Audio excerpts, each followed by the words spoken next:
अस्सलाम वालेकुम नाज़रीन, मैं आपका मेज़बान चौधरी सफ़र शराज। इस टाइम नाजी विद सीट है चकसवाड़ ज़िला मीपर दाद कश्मीर, मीपर कोटी रोड नाज चुंगी।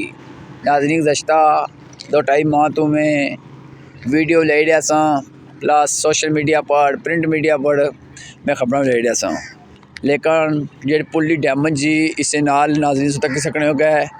कार ना एक्सीडेंट होया, थला गिठी खाई च तकरीबन नाज़रीन 6 तो बाद होया सुबह।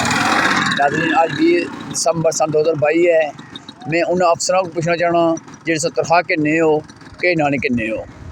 कोई सैड सेफ्टी नहीं नाज़रीन, इतने किसी बंदे जान ही जी सकनी है, लेकिन शुक्र अल्हम्दुलिल्लाह अल्लाह ताला लाख लाख शुक्र है कि जी कार डैमेज बहुत ज़्यादा हुई है, कोई जानी नुकसान नहीं होया। नाज़रीन तक सकने हो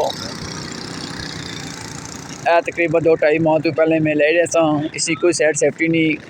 ये बहुत ज़्यादा डैमेज सड़क हुई है, इतना बहुत ज़्यादा नुकसान हुई सकना। खुदा कुछ खुदा ना खौफ करो, जिस तनख्वाह खाने कम से कम ए लाल करो। जज़ाकल्लाह।